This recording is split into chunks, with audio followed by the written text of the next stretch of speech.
வணக்கம். உதயநிதியின் மீது வழக்கு பதிவு, போலீஸ் குவிப்பு. நண்பர்களே, இந்த வீடியோவிற்கு ஒரே ஒரு லைக் மற்றும் சப்ஸ்கிரைப் பண்ணிருங்க. கண்ணீருடன் துர்கா ஸ்டாலின் தனது மகனை சிறையில் அடைத்தால் நிச்சயம் எனது மனம் தாங்காது. அனைத்து வழக்குகளையும் திட்டமிட்டே எனது மகன் மீது போடுவதற்கு புதிதாக வந்த அரசு ஏற்பாடுகளை செய்து வருவதாக உளவுத்துறை ரகசியமாக துர்கா ஸ்டாலினுக்கு தகவல்கள் கிடைத்துவிட்டது. ஆனால் உண்மை என்ன தெரியுமா? தென்காசி மட்டுமல்ல, கன்னியாகுமரி போன்ற முக்கியமான மாவட்டங்களில் கல்குவாரிகள் சட்டத்திற்கு எதிராக அனுமதி வழங்கியது திமுக அரசுதான். இதனால் பல கோடிகள் மாதம் அவர்கள் கமிஷனாகவும் பெற்றுள்ளனர். மாவட்ட செயலாளர்கள் முதல் அமைச்சர்கள் வரை இதில் பங்கு இருக்கிறது. துணை முதல்வராக உதயநிதி தான் இதை தடுத்திருக்க வேண்டும். ஆனால் உதயநிதி அவர்களுக்கும் இதில் பணம் சென்றது குறிப்பிடத்தக்கது. உதயநிதி அவர்கள் தலைமை செயலகத்திற்கு வராமல் இரவு 2 மணி வரைக்கும் அவர் இன்ஸ்டாகிராமில் பல நடிகைகளுடன் பேசுவதாகவும் சமூக வலைதளங்களில் பல குற்றச்சாட்டுகளும் முன்வைக்கப்பட்டது. பிரச்சாரத்தின் பொழுது எடப்பாடி கூட அதை பற்றி பிரச்சாரங்களை செய்து விமர்சனத்திற்கும் உள்ளானது. ஆனால் இப்பொழுது புதிதாக உருவான அரசு திமுகவின் ஆட்சியில் செய்யப்பட்ட ஊழல்கள் என்பது மிகப்பெரிய அளவில் பல லட்சம் கோடிகளை தாண்டுகிறது என்றும் 13 லட்சம் ரூபாய்க்கு வாங்கக்கூடிய பொருட்களை சுமார் 40 லட்சம் வரை வாங்கக்கூடிய வகையில் கடந்த ஆட்சி அமைந்துள்ளது என்றும், இதன் மூலம் பல கோடிகள் கமிஷனாக இவர்கள் பெற்று வருகிறார்கள் என்பதையும் ஆதாரங்களுடன் தற்பொழுது புதிதாக நியமிக்கப்பட்ட முதல்வர் விஜய் அவர்களது அரசு ஆதாரங்களுடன் வெளியிட்டு வருகிறது. ஏற்கனவே சனாதன பிரச்சனையில் வடமாநிலங்களில் 4 வழக்குகள் பதிவு செய்யப்பட்டுள்ளது. புதிதாக சட்டவிரோத பண பரிவர்த்தனை ஊழல் வழக்கு அதிகாரத்தை மிகவும் மோசமான முறையில் பயன்படுத்தியது என்று சொல்லிக்கொண்டே போகலாம். இதனால் எதிர்காலத்தில் தனது மகன் முதல்வராக வர முடியாது என்ற அச்சத்தில் கண்ணீருடன் இருக்கிறார் துர்கா ஸ்டாலின். ஏனென்றால் கருணாநிதி அவர்களுக்கு பிறகு சுலபமாக ஸ்டாலின் அவர்கள் ஆட்சி அதிகாரத்திற்கு வரவில்லை. பல ஆண்டு போராட்டம், 71 வயதில்தான் ஆட்சி அதிகாரமே வந்தது. தனது மகனுக்கு அவ்வாறு நடக்கக்கூடாது என்பதற்காகத்தான் குறுகிய காலத்தில் அமைச்சராகவும் துணை முதல்வராகவும் பொறுப்பேற்க வைத்தார் துர்கா ஸ்டாலின் அவர்கள். ஆனால் துர்கா ஸ்டாலின் அவர்கள் கோவில்களுக்கு அதிகமாக செய்து புண்ணியத்தை தேடுவதாக நினைத்தார். உண்மையில் அவர் என்ன செய்திருக்க வேண்டும் தெரியுமா? மகனிடமும் கணவரிடமும் சரியான ஆட்சியை நடத்துங்கள். தமிழக மக்கள் அதைத்தான் விரும்புகிறார்கள். அனைத்து மக்களையும் சமமாக நடத்துங்கள். குறிப்பிட்ட சமூகத்தின் பெருநாட்கள் மற்றும் கொண்டாட்டங்களுக்கு வாழ்த்துக்களை தெரிவித்துவிட்டு இந்துக்களது கொண்டாட்டங்களுக்கு வாழ்த்துக்களை தெரிவிக்காமல் புறக்கணிப்பது தவறானது. அனைவரையும் சமமாக நடத்துங்கள் என்று பல முறை துர்கா ஸ்டாலின் கூறியிருக்க வேண்டும்.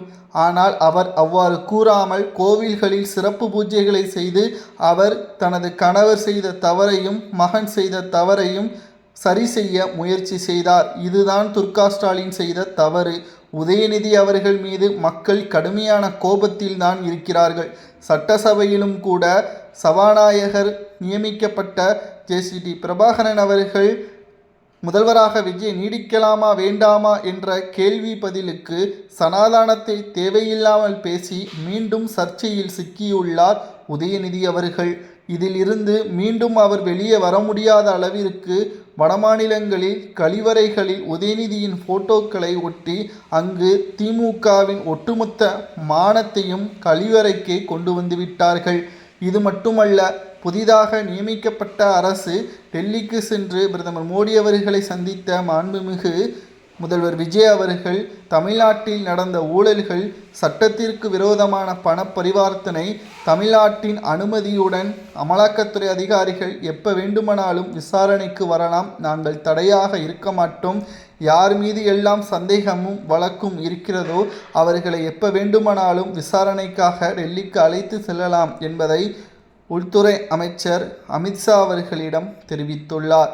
அது மட்டுமல்ல, நிதி அமைச்சராக இருக்கக்கூடிய மத்திய நிதியமைச்சராக இருக்கக்கூடிய நிர்மலா சீதாராமன் அவர்களையும் சந்தித்து தமிழ்நாட்டிற்கு தேவையான நிதிகளை விடுவீங்கள் என்றும், இதற்கு முன்னால் இருந்த அரசை போல் நாங்கள் இருக்க மாட்டோம், நிச்சயம் தமிழக மக்களுக்கு நல்லதை நாங்கள் வரவேற்போம், உங்களது விருப்பத்தை எங்களிடம் கூறுங்கள், சரியானதாக இருந்தால் நிச்சயம் நாங்கள் அதை பின்பற்றுவோம், தவறானதாக இருந்தால் அதை நாங்கள் புறக்கணிப்போம் என்பதையும் மாண்புமிகு முதல்வர் விஜய் அவர்கள் தெரிவித்துள்ளார்.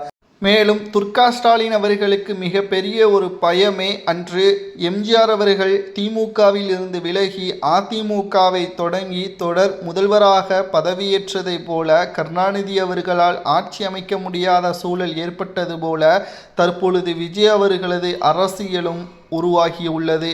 இதனால் ஸ்டாலினோ அல்லது உதயநிதியோ மீண்டும் முதல்வராக வருவதற்கு வாய்ப்பே இல்லை என்று வெளியான மக்களின் கருத்துக்கள் மனதளவில் துர்கா ஸ்டாலின் அவர்களுக்கு அதிர்ச்சியை ஏற்படுத்தியுள்ளது. ஒரு மனிதனுக்கு தேவையான அளவு பணங்கள் தேவைதான். அளவுக்கு அதிகமான பணங்கள் இருந்த போதிலும் கூட இன்னமும் அதிகமான பணம் தேவை என்று கூறி மக்களது வரிப்பணங்களை சொந்த தேவைகளுக்கான சொத்துக்களாக மாற்றக்கூடிய எண்ணம் திமுகவின் குடும்பத்தினர்களுக்கு வந்துவிட்டதன் காரணமாகத்தான் தற்பொழுது வாய்ப்புகள் கொடுக்கப்பட்டதையும் சரியாக பயன்படுத்தாமல் தோல்வியில் தழுவி தற்பொழுது வழக்குகள் பதிவு செய்யக்கூடிய சூழலும் உருவாகியுள்ளது. மக்கள் நிச்சயமாக ஏமாளியும் கிடையாது, முட்டாளும் கிடையாது. யாருக்கு எப்பொழுது வாய்ப்பளிக்க வேண்டும் என்பது நன்றாகவே தெரியும். தூத்துக்குடியில் முதல்வர் விஜய் அவர்கள் பிரச்சாரம் செய்திருந்தார். அதில் ஒரு வார்த்தை ஒன்றை கூறியிருப்பார். திமுக 2வது முறை ஆட்சி என்பது வாய்ப்பே கிடையாது, அது வரலாற்றில் ஒருபோதும் நடக்காது.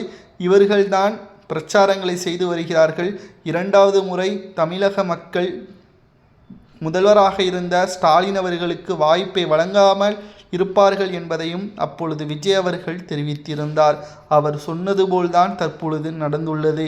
ஆனால் இப்பொழுது அதே மக்கள்தான் மீண்டும் மீண்டும் முதல்வராக விஜய் அவர்கள்தான் இருப்பார், இனி திமுக அரியணையில் ஏறுவதற்கு வாய்ப்பே கிடையாது, உதயநிதியின் மீது தொடரக்கூடிய வழக்குகள் அனைத்தும் ஆதாரங்களுடன் பதிவு செய்து விசாரணைக்காக டெல்லிக்கு அழைத்தால் ஜாமீன் கூட கிடைப்பதற்கு வாய்ப்பே இல்லை. அமலாக்கத்துறை வழக்கு என்பது ஜாமீன் கூட அவர்களால் பெற முடியாத அளவிற்குத்தான் வழக்குகள் பதிவு செய்யப்படும்.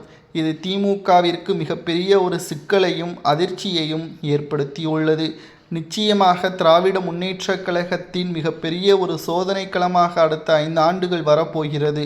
எதிர்க்கட்சியாக திறம்பட செயல்பட வேண்டும்.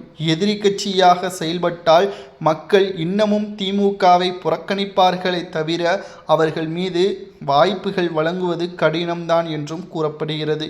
ஒருவேளை ஊழல் செய்த வழக்குகளுக்கு உதயநிதிக்கு தண்டனை வழங்க வேண்டும் என்றால் என்ன தண்டனை வழங்கலாம் என்பதை மறக்காம கமெண்ட் வாயிலாக கூறுங்கள் நண்பர்களே.